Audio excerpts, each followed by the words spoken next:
আসসালামু আলাইকুম। দর্শক, বিএনপি এখন পুরোপুরি ভারতের দখলে চলে গেছে। এটা আসলে কার মাধ্যমে চলে গিয়েছে দেখেন।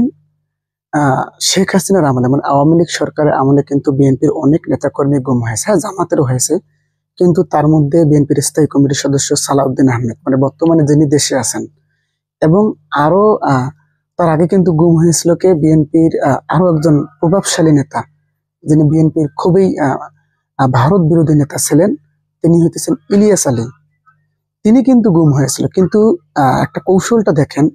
ইলিয়াস আলী যে গুম হয়েছে, ইলিয়াস আলী কিন্তু এখন ফিরে আসেনি, কিন্তু বিএনপির স্থায়ী কমিটির সদস্য সালাউদ্দিন আহমেদ কিন্তু দেশে ফিরে এসেছে। তাহলে বোঝেন, মূলত এই সালাউদ্দিন আহমেদের মাধ্যমে কিন্তু ভারত বিএনপিকে পুরোপুরি কব্জা করে নিয়েছে। এই যে এখন যে একটা উত্তেজনা চলতেছে গণভোটের, দেখেন ভারত কিন্তু চায় যে এই ৭২ সংবিধানটা বজায় থাকুক। এজন্য কিন্তু তারা আহ অন্তর্বর্তীকালীন সরকারের প্রতি একটা আহ্বানও জানিয়েছিলেন যখন শেখ হাসিনা পালিয়েছেন, যেন ৭২ সংবিধানটা বজায় থাকে। আওয়ামী লীগও চাই কিন্তু ৭২ সংবিধানটা থাকুক। ঠিক সেভাবেই কিন্তু এখন দেখেন বিএনপিও চাচ্ছে যে ৭২ সংবিধানটা থাকুক। এটা কিন্তু বিএনপি এমনি এমনি চাচ্ছে না। আর একটা বিষয় দেখেন, এই যে আমরা দেখলাম যে হেফাজতের এক সমাবেশে বিএনপির স্থায়ী কমিটির সদস্য আহ উনি বলেছেন, সালাউদ্দিন আহমেদ, উনি ভারতীয় গুপ্তচর বা ভারতীয় এজেন্ট, রয়ের এজেন্ট যাকে বলা হয়, যার কারণে বিএনপি পুরোপুরি ভারতের দখলে চলে গেছে। উনি বলেছেন যে আমরা জামাতের ইসলামীকে বিশ্বাস করি না, আমরা জামাতের মওদুদী ইসলাম। বিএনপি বিশ্বাস করে মদিনার সনদ, মানে মদিনার যে আমাদের নবীজি ইসলাম প্রচার করেছেন, সেই সনদে, মদিনার সনদে বিএনপি বিশ্বাস করে। একটা মজার ব্যাপার দেখেন, অথচ মির্জা ফখরুল ইসলাম আলমগীর কিন্তু বলেছিল 2019 সালে সম্ভবত, যে আমরা জামাত ইসলামী না, আমরা কিন্তু বিএনপি, তো আমরা শরিয়া আইনে বিশ্বাস করি না।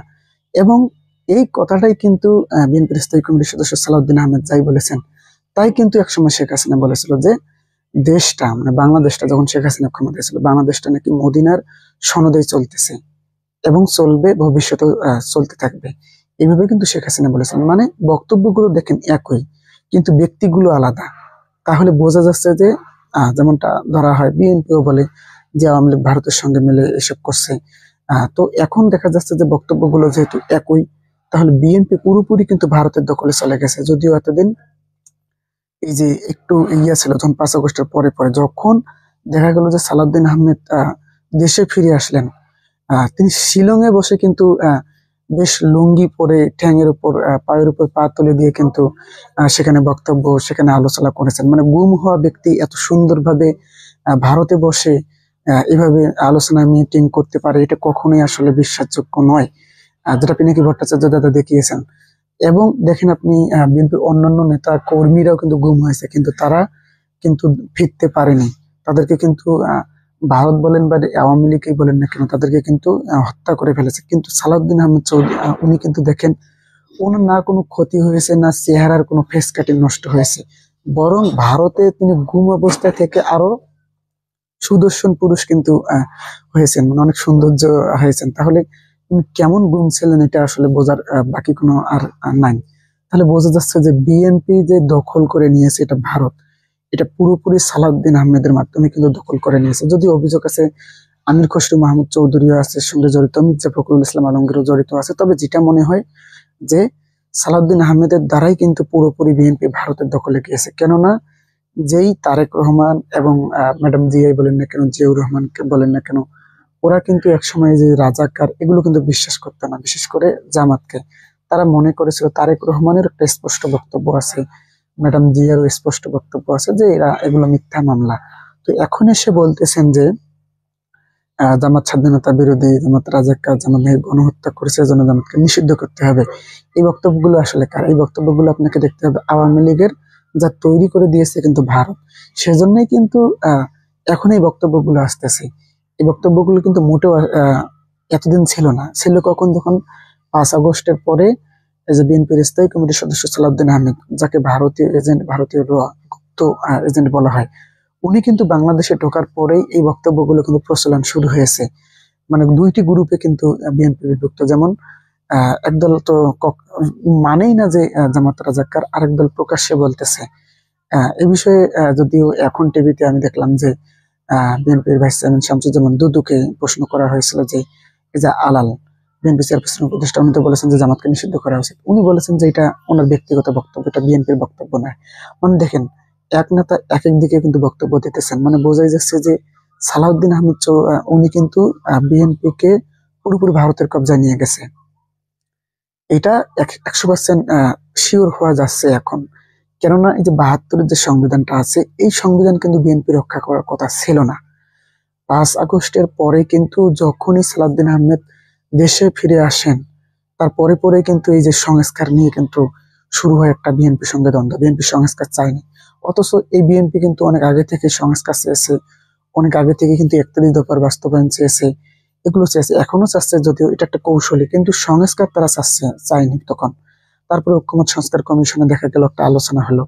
এই আলোচনায় কিন্তু বিএনপির সব আলোচনায় কিন্তু সালাউদ্দিন আহমেদ কিন্তু অংশগ্রহণ করেছে। ঐক্যমত সংস্কার কমিশন বলে এই নোট অফ ডিসেন্ট গুলো কিন্তু সালাউদ্দিন আহমেদে দিয়েছে। যত সমস্যায় কিন্তু এই সালাউদ্দিন আহমেদ করেছে।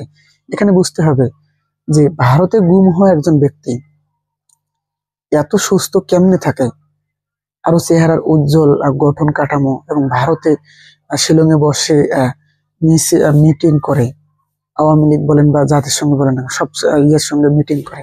এটা কি কখনোই সম্ভব? কোনো গুম হওয়া ব্যক্তি কি এরকম করতে পারে? যেমন তাই যে আল্লামা দেলোয়ার হোসেন সাঈদীর গুম হওয়া সাক্ষী ছিলেন শুকুরঞ্জন বালী। উনি যখন দেখেন গুম হয়েছিলেন, যখন ফেরত এসেছেন, তখন ওনার চেহারা আপনি দেখবেন উনি অসুস্থ খুবই। গুম হওয়া ব্যক্তি কখনোই সুস্থ থাকতে পারে না।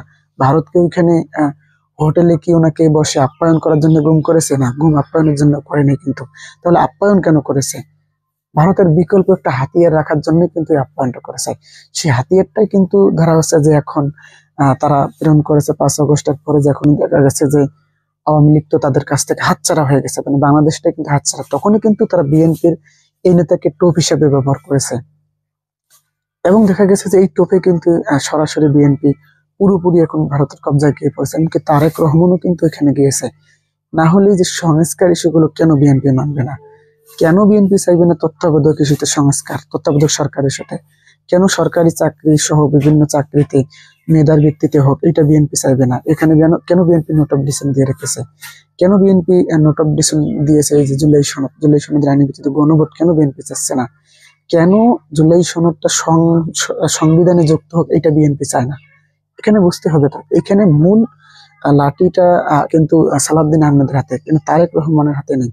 যেমনটা অনেক রাজনৈতিক বিশ্লেষক গণ মনে করতেছেন, বিশেষ করে জ্যাক মিল্টন। ওনার স্পষ্ট বিশ্লেষণ থেকে বোঝা যাচ্ছে যে তারেক রহমান যদি দেশে আসে, তাহলে তারেক রহমানকে যেভাবে হোক না কেন গুপ্ত হামলা করা হবে এবং ওনাকে হত্যা করা হতে পারে। এবং এই বিএনপির দায়িত্ব কিন্তু মির্জা ফখরুল সহ যে সালাউদ্দিন আহমেদের এরা কিন্তু নেবে। মির্জা ফখরুলের যে অবদানটা ছিল বিএনপির, এখন কিন্তু সেই অবদানটা নাই। এখন দেখেন সমস্ত বিএনপির সব সংস্কার আন্দোলন সহ শুরু করে ঐক্যমত সংস্কার কমিশনের বৈঠক, ডক্টর ইউনূসের সঙ্গে যোগাযোগ, সেনাপ্রধানের সঙ্গে যোগাযোগ, বিশেষ করে সব ক্ষেত্রে কিন্তু সালাউদ্দিন আহমেদই কিন্তু নেতৃত্ব দিয়ে আসছেন। বিএনপির প্রধান মুখ্য ভূমিকায় কিন্তু আছেন সালাউদ্দিন আহমেদ। অথচ এই মুখ্য ভূমিকায় থাকার কথা ছিল অ্যাডভোকেট রুহুল কবির রিজভী, মির্জা ফখরুল ইসলাম আলমগীর, এবং বিএনপির দুঃসময়ে সব থেকে বেশি যিনি ছিলেন একেবারে বিএনপি ধ্বংসের পর 28 অক্টোবরের পর নির্বাচনের পর একেবারে বিএনপির ধ্বংসে সব থেকে বেশি ভূমিকা রেখেছিলেন বিএনপির স্থায়ী কমিটির সদস্য ডক্টর আব্দুল মঈন খান। উনি কিন্তু এখানে ওনার কিন্তু ভূমিকা সব থেকে বেশি ছিল, যখন বিএনপি কোনো নেতা কিন্তু অবশিষ্ট ছিল না, সবাই জেলে ছিল। কিন্তু দেখা যাচ্ছে যে ওনাদের কোনো খবর নেই। সব জায়গায় শুধু প্রভাব বিস্তার করতেছেন বিএনপির স্থায়ী কমিটির সদস্য, ভারতীয় যাকে গুপ্তচর বলা হয়, রয়ের এজেন্ট বলা হয়, যার মাধ্যমে ভারত পুরোপুরি বিএনপি কে কবজা করে নিয়েছে সেই সালাউদ্দিন আহমেদকে।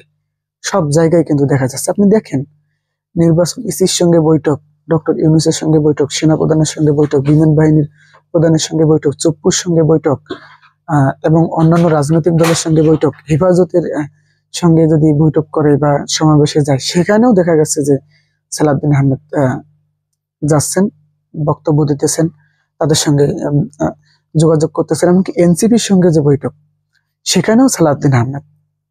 তাহলে বোঝা যাচ্ছে যে ওনার নেতৃত্বেই আসলে বিএনপি পুরোপুরি ভারতের দখলে চলে গেছে। হয়তো এমন একটা কৌশল তারা অবলম্বন করেছে, যেটা ক্ষমতার লোভ হয়তো দেখিয়েছে তারেক রহমানকে। বিএনপির হাইকমান্ডকে। বিএনপির হাইকমান্ডের এখন কোনো সেখানে ভ্যালু নেই, শুধুমাত্র সালাউদ্দিন আহমেদেরই ভ্যালু আছে, যেটাই আগামীতে কিন্তু বিএনপির জন্য অনেক কাল হয়ে দাঁড়াবে বলে আশা করা যাচ্ছে। অনেকেই বলতেছেন তো এই ফলটা কিন্তু তারা পাবে। তো দর্শক, এই যে হঠাৎ করে তারেক রহমানের রাজনীতি থেকে প্রভাব নেই, মির্জা ফখরুলের নেই, হঠাৎ করে এসে সালাউদ্দিন আহমেদ ভারত থেকে এসে এত প্রভাবশালী একজন নেতা কিভাবে হলেন, কি মনে হয় আপনার? আসলেই বিএনপি কি পুরোপুরি এখন ভারতের কবজায় সালাউদ্দিন আহমেদের দায়িত্বে? আপনি কি মনে করেন? অবশ্যই অবশ্যই আপনাদের মন্তব্যটি কমেন্ট করে জানাবেন। ধন্যবাদ। আসসালামু আলাইকুম।